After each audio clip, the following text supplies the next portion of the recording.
Now, I've been sitting on this theory for quite some time now, and it's been something that I've been thinking about, and I've seen other channels do variants on this subject and give their opinions about it, but I wanted to give you mine because it sort of hit me the other day when I was playing a game of Black Ops 3, and before the game started I did the usual thing. I went into the lobby leaderboard, had a look at how people were, and sort of tried to figure out who I was going to be pitched up against and be playing with. And generally, as I've said before, reasonable score per minute, half decent kill death ratio, well above average.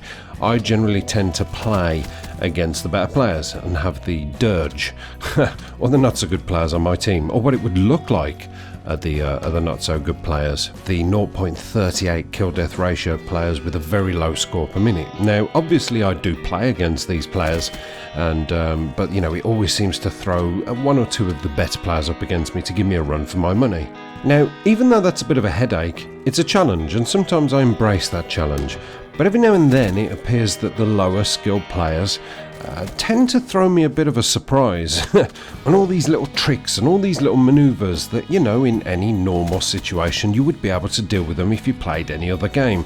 However, this time round it's different. They get the better of you and they make you look rather stupid, and you sort of respawn, bump into them again, and they pull something different off, and you think, man, these guys are so good. And you know, you're sort of looking at their name and you think, that was the guy in the lobby with the 0.20 KD. How the hell did you manage to pull that off on me with a sort of skill set behind you like that and quick reaction time? Surely to goodness you would be so much better. Now, a lot of the time it is due to how the maps are laid out. If you take into account, especially Treyarch games, they tend to have on every single corner you turn, I guarantee it, practically every corner, there's a box or a bin or a drum or something that's just conveniently sort of shoulder height that you can peer over.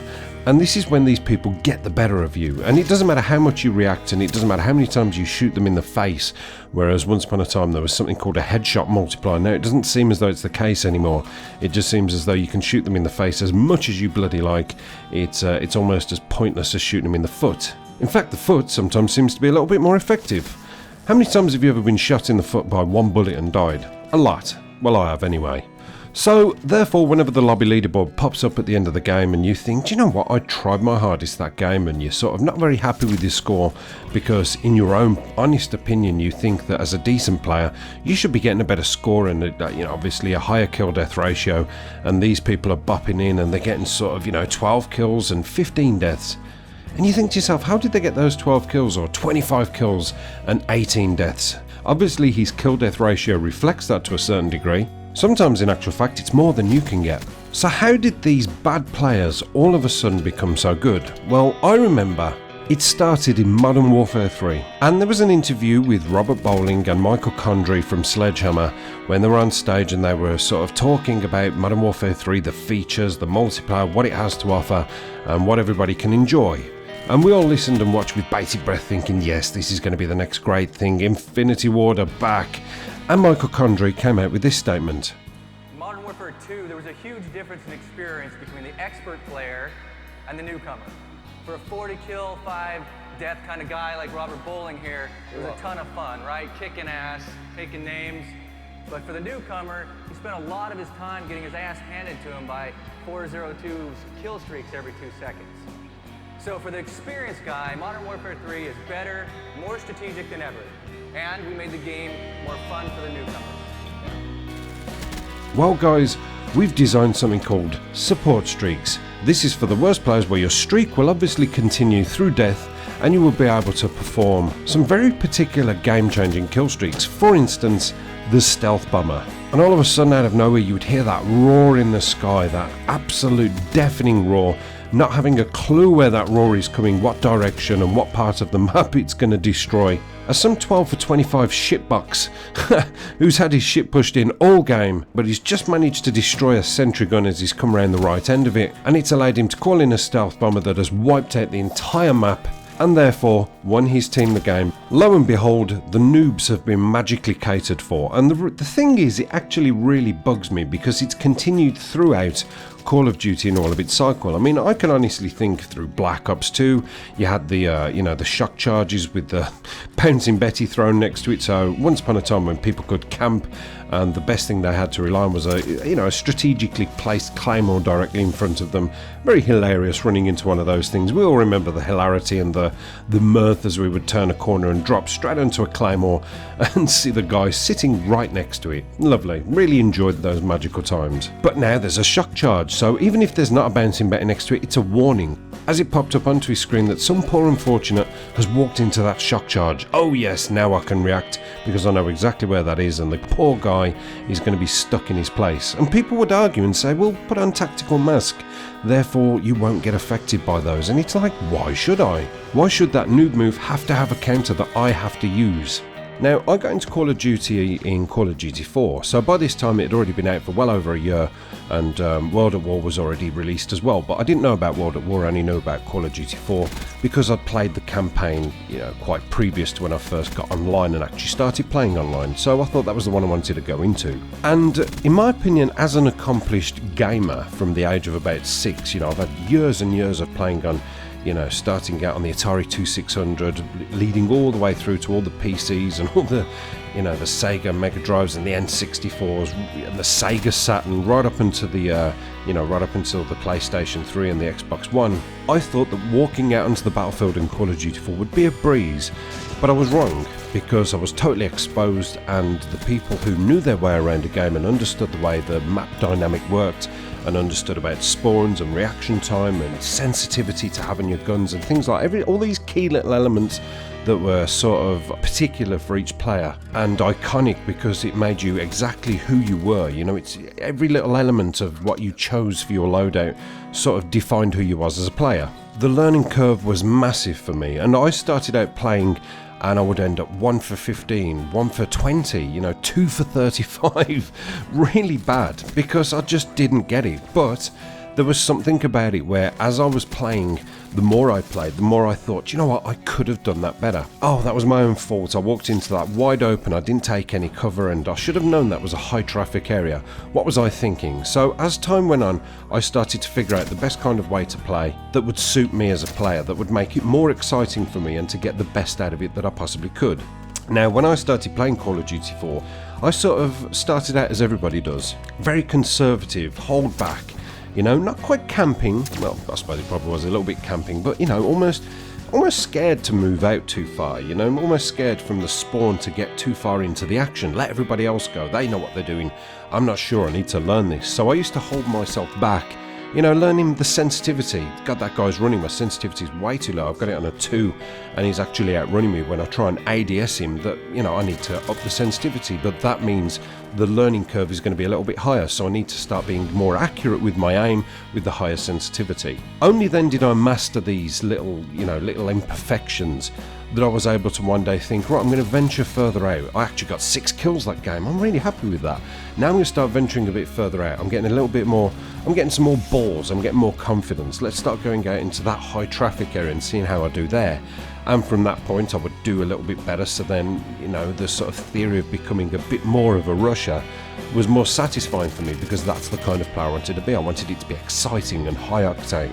Now, I remember right up to Modern Warfare 2, my confidence was still growing and I was still considering myself a player that was learning the ropes. And, I always remember the start of a game, it used to be like, 5, 4, 3, 2, 1. And in that last 5 seconds of counting down before the game actually kicked in, I would get butterflies. I know it sounds pathetic. I've been in so many quite terrifying situations in my life that the thought of just playing against a bunch of people that I'm never going to know, never going to see, they're never going to hurt me in real life, there was an element of trepidation of, oh God, the thought of dying straight away. I want to be good at this, I want to get better at this, I don't know what I'm walking into. And, I would still kind of be a little bit hold back, standoffish, until my confidence grew with that game, and then I learnt the spawns and learnt the way the map rotation worked and things like that. So everything became a massive learning curve, and the only things that were really there to benefit me as the player that I was with the guns I wanted to use were the kill streaks to, give me the higher scores. Now, my theory is that with a lot of the COD veterans, you know, the people who started back in Call of Duty 4 and World at War, a lot of these people now have, as I've said before, just walked away from Call of Duty. They can't do it anymore.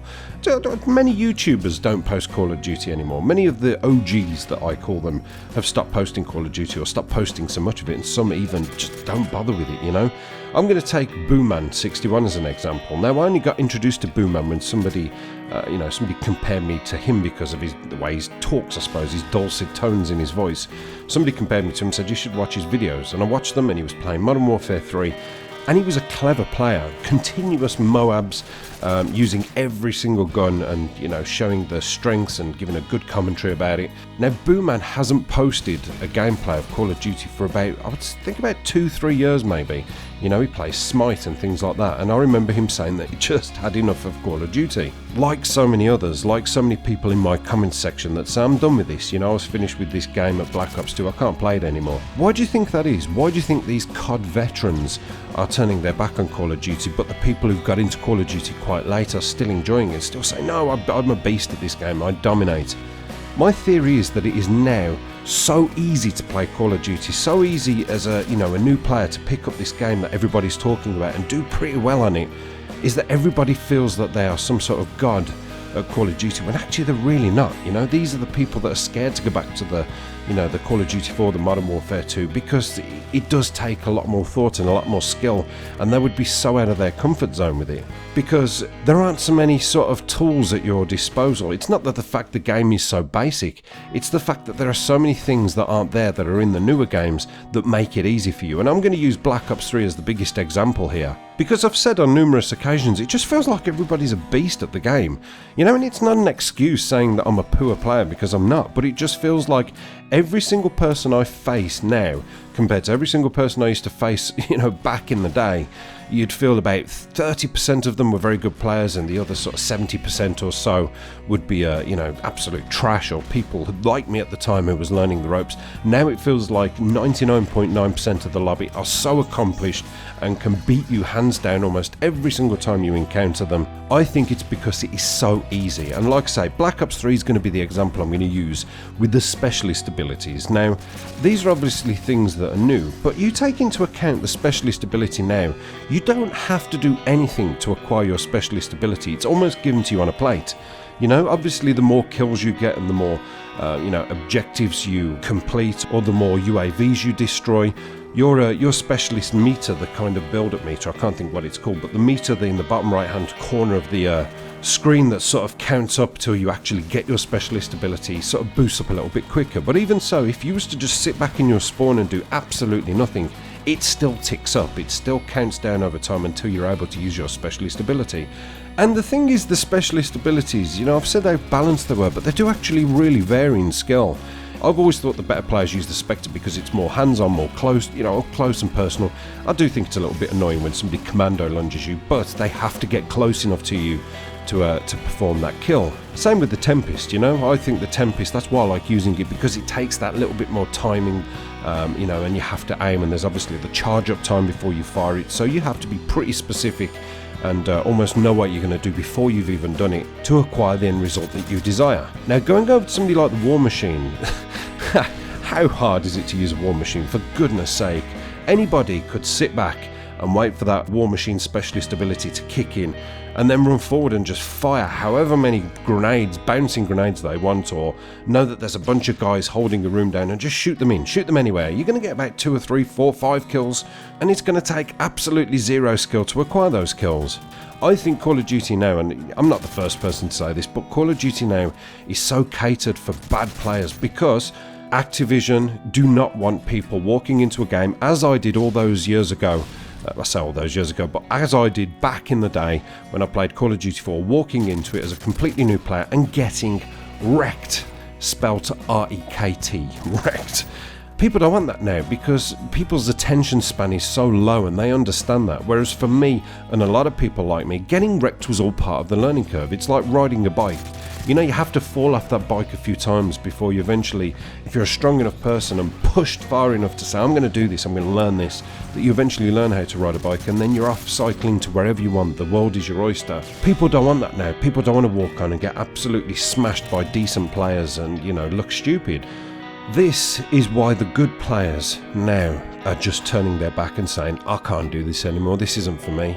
But that's my theory anyway. I just think Call of Duty now has become so easy that everybody's a god, even when they haven't really got that skill to back it up. That's why they'll never go back to the older games. And I think this is why people hate boost jumping, because the whole channel of traffic and the movement system is so different now, because now it's not a case of turn a corner and see what you might face. Now it's a case of turn a corner, where did he come from? Oh, he jumped over my head without me even realising that he was coming around a corner, running on top of a wall, completely out of my sight, and yeah, he got the drop on me. Oh well, let's see what kind of a player performed that action. Oh my god, he's got a 0.30 KD and a score per minute of nothing, but with the ability that he's been given and all the tools at his disposal, he pulled something out of the bag that I could not deal with as a decent, accomplished player. That's just my theory. I think it's so catered for the bad players now, and is that a good thing or is that a bad thing? I don't know, but I just wonder what happened to the steep learning curve and the satisfaction of being able to figure out how a game works and reaping the rewards at the end when you eventually become a better player through, you know, tripping up all the way through leading up to that final lesson. Thanks for watching, guys. Please leave me your feedback. Apocalypse done.